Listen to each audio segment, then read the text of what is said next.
कल रात को फेसबुक पर दौड़ते हुए अचानक नजर ठहर गई। अभी वापस इंडिया आ गया था, इसी शहर में है। क्या मेरे लिए आया है?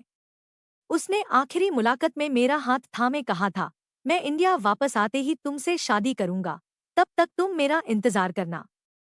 वो तो पंछी बन उड़ गया और मैं पिंजरे में फड़फड़ाती रह गई। मगर अब क्या करने आया है? 5 साल बाद सब कुछ बिखर जाने के बाद अब क्या समेटना बाकी रह गया था? अभी तक शादी भी नहीं की थी उसने, क्या मेरे लिए ही कुंवारा है? मुझे याद तो करता होगा शायद। एक बार फिर दिल में कहीं टीस सी उभरी। 4 साल का साथ एक पल में भूलना इतना आसान था क्या? कॉलेज में कभी क्लास के बाहर मेरे इंतजार में चॉकलेट लिए घंटों खड़े रहना, कभी बस स्टॉप पे गुलाब को शर्ट में छिपाए मेरी राह ताकना। उसकी वो पागलपन की हद तक दीवानगी, मदमस्त जिंदगी जीने का अंदाज, सब कुछ मुझे उसके प्यार में जादू होने का एहसास करवा देता था। कितने कसमें वादे किए थे दोनों ने कि जीवन का हर पल हर लम्हा यूं ही हाथों में हाथ लेके जिएंगे।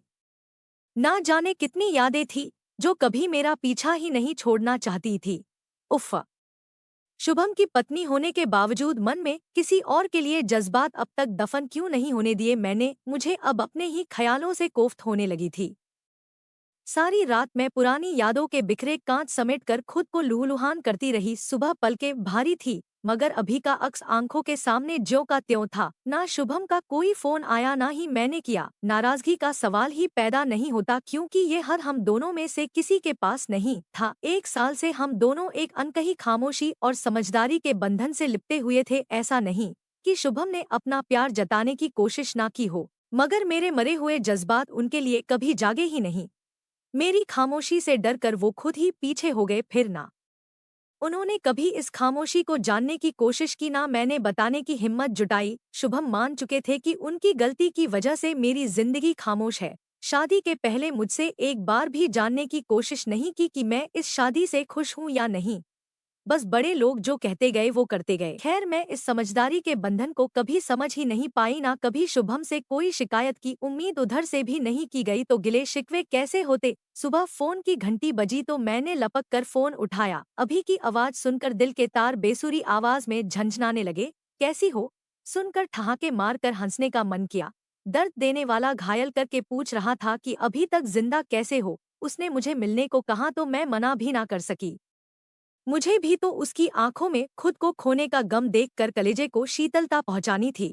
पूछना था कि क्यों एक बार भी मेरी खबर नहीं ली उस बेरहम ने खुद को, और मुझे क्यों उम्र भर का दर्द दिया। मुझसे नाराजगी जाहिर करेगा तब उससे माफी भी तो मांगनी थी कि मैं उसका इंतजार नहीं कर सकी। गलती तो मेरी भी है। प्यार में कोई मजबूरी बहाना थोड़े ही होती है। मन में प्यार और तकरार लिए मैं खुद को संवारने लगी। शादी के बाद पहली बार साड़ी पहनी थी, बिंदी भी लगाई थी। शुभम की ओर से मुझे कुछ भी पहनने की आजादी थी। मैं भी जबरदस्ती खुद को शुभम की सुहागन होने का दिखावा नहीं कर पाई। मगर आज जब सिंदूर लगाने को हाथ उठे तो हाथ और दिल दोनों कांप गए। किसके नाम का है ये? खुद से सवाल किया, मगर जवाब ना मिला तो चुपचाप आंख मूंद के एक लाल लकीर अपनी मांग में खींच ली। अभी मेरे सामने था। दिल में आज वही धड़कन जिंदा हो गई थी जो कभी अभी का नाम सुनकर हो जाती थी। हाय, कैसी हो मिस शुभम? काजल सिंह। मैं कुछ पूछती उससे पहले ही वो मुस्कुराते हुए बोला। मैं उसे देखती रह गई। आज तक जिसे मैंने अपनी जिंदगी में जगह तक ना दी, उसके साथ मेरा अस्तित्व ही जोड़ दिया अभी ने। हाँ हाँ, अब ये मत सोचो कि मुझे तुम्हारे पति का नाम कैसे पता चला। दुनिया बहुत छोटी है काजल जी, मुझे सब खबर है। एक बड़ी सी कंपनी में सीए हैं जनाब। एक और झटका मिला मुझे। तुम्हें हर बात की खबर थी, अभी फिर भी तुम गुमनाम बने रहे। अपने गुस्से का घूंट गटकते हुए मैंने उससे पूछा, अरे जस्ट चिल यार, मैं वहाँ कितना बिजी था तुम्हें क्या पता? और वो सब बचपने की बातें भूल जाओ। कितने पागल थे ना हम लोग। हाँ हाँ हाँ। अभी की बेपरवाह हंसी ने आज मुझे पागल साबित कर दिया। मैं पागलों की हद तक जिस इंसान की यादों को दिल में बसाए हुए थी, उसने ही मेरी भावनाओं की इज्जत हंसते हंसते तार तार कर दी। लेकिन एक शिकायत है मेरी शुभम से, तुम्हें हनीमून पे नहीं ले गए वो। वैसे सब कुछ ठीक तो है ना तुम दोनों के बीच? उसके इस अनपेक्षित सवाल पर मैंने थोड़ा खुद को संभाला। हाँ हाँ, सब ठीक है। तुम्हें ऐसा क्यों लगा? अब सच बताकर मैं अपना मजाक नहीं बनने दे सकती थी। वो तुम्हारी सगाई वाली हीरे की अंगूठी अपना निशान छोड़कर गायब है। फेसबुक बड़े काम की चीज है मैडम, हीरे की कद्र नहीं है तुम्हें? मेरी नजर मेरी सुनी उंगली पर गई। अंगूठी गायब थी। सच कहा तुमने, मुझे हीरे की कद्र ही नहीं है। कहकर उठने को हुई तो अभी ने एक फोटो सामने रख दी। ये लड़की कैसी है जरा बताओ तो। मेरी पसंद है। अगले महीने हमारी शादी है, तुम्हें शुभम के साथ आना है, याद रखना। एक कार्ड मेरी ओर बढ़ाते हुए वो बोला। मेरी पसंद। अभी के कहे ये शब्द मेरे गाल पर जोरदार तमाचे की तरह पड़े। आंसुओं ने थमने से साफ इनकार कर दिया था। सो सॉरी, अभी मैं अपने पति के साथ हनीमून पर रहूंगी, उस वक्त शादी की बधाई हो। इससे पहले मेरे दिल का ज्वालामुखी फट्टा, मैं झूठ बोलकर वहां से रुखसत हुई। इससे ज्यादा फजीहत सहने की ताकत अब मुझमें नहीं बची थी। जिन आंखों में मेरे लिए प्यार ही नहीं दिखा, उनसे शिकवा भी कैसे करती। जो हवा का झोंका बरसों पहले गुजर चुका था, मैं उसे अब तक मुट्ठी में दबाए रखने की नाकाम कोशिश कर रही थी। मेरा गीला तकिया मेरे दर्द का गवाह बन रहा था। मेरी सगाई की अंगूठी खोने के दुख से ज्यादा मुझे ग्लानि हो रही थी। पहली बार मैंने सोचा कि शुभम क्या सोचेंगे। 2 दिन बाद शुभम ऑफिस ट्रिप से वापस आ गए। उनका सामना करने की हिम्मत नहीं बची थी मुझमें। मुझे देखते ही वो चौंक पड़े। क्या हुआ तुम्हें काजल? कुछ नहीं, मैं ठीक हूँ।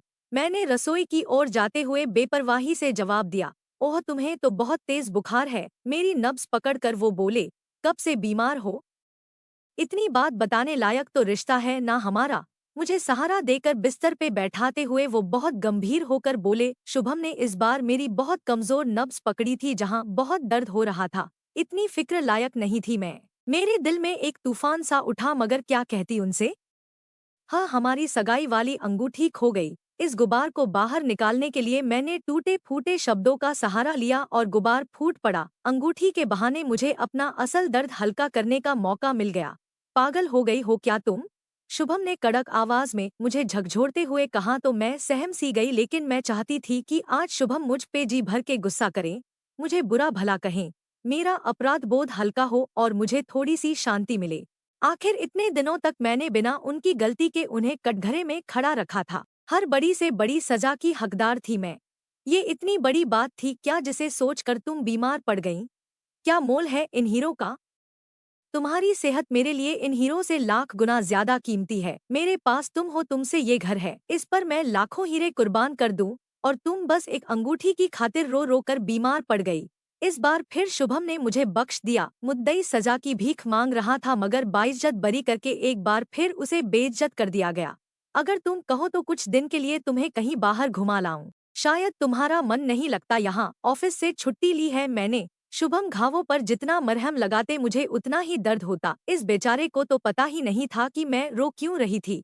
शुभम की मासूमियत देख मुझे खुद से घिन आने लगी थी और उनका कद मेरी नजरों में आज फिर बढ़ गया था। पहली बार शुभम के आगोश को करीब से महसूस किया था मैंने। एक बार फिर ना उन्होंने कुछ पूछा, ना मैं अपनी सफाई में कुछ कह सकी। अब कुछ कहना सुनना बाकी नहीं था। शायद यही ग्लानि मुझे मेरे पति को अपनाने में मेरी मदद करने वाली थी। अभी सही कहता था, मैंने सच में हीरे की कद्र नहीं की। अभी ने मुझे अनजाने में ही सही हीरे की परख करवा दी थी।